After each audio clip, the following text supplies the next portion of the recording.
What we can do together, if you're open to that, is we can check if we have a diastasis recti together. Because if there is any man out there listening to this, I hope you do, if you have a pregnant lady and you also know what pregnancy is going through, it's not just for us teachers, also for all of you out there.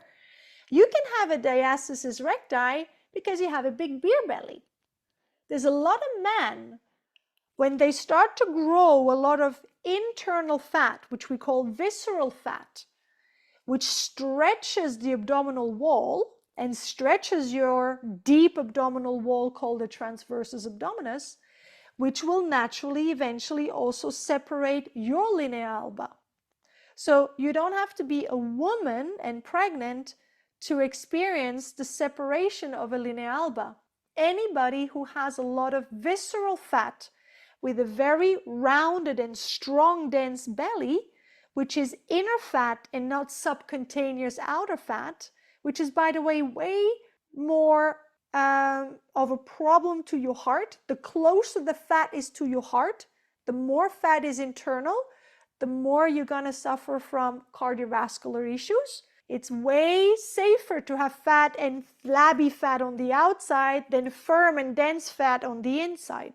So diastasis recti is a commonality now in today's world with all of the weight gain and the obesity that more and more countries are facing. And it's on the big rise. So it's important, and I felt it's important that we go into more detail about this topic in a very separate masterclass, and we will let you know about it when it happens. And please make sure you show up, because it is really something. I don't have a pregnant woman anymore who doesn't come to me at one point post-pregnancy, if she hasn't worked with me before, as she hasn't worked at the studio, who doesn't come with that concern that she needs to close the diastasis recti, so which we really want to make sure doesn't really happen. Now, let's test that.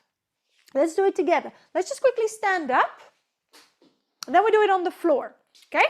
So, the linea alba is basically, we have a line that goes down your belly. We have a line. And on each side, we have our abs. Now, if you put two fingers, and you touch in between, you might feel if there is a hole. I mean, here there's no hole. Here, there is a little hole with me. Right here. There is one finger. There I could literally plant my finger in there. If I go a little higher, there is half a finger. And then if I go up, I cannot plant my finger through that line anymore. So I have a very slow, a little separation right here. And I have maybe half of a finger right above the navel. And this is the opening door of the separation of your linea alba. The best way to check this is if you lay on the mat. Let's do it all together. And this is how you're going to check it if you are with somebody who's pregnant. You lay on your mat, and you're going to lift your body. So you're going to flex your spine, and you're going to palpate along that line, and you're going to feel where there is a hole. And the linea alba literally happens from up here, where the stomach and the sternum starts, all the way down to the upper part of your pubic bone. So somewhere along that line, you may feel a separation. Now, if you're a woman and you're not overweight and you had no baby, you probably won't feel anything because there's no reason why it should be there. But if you had a baby, then you might feel a separation.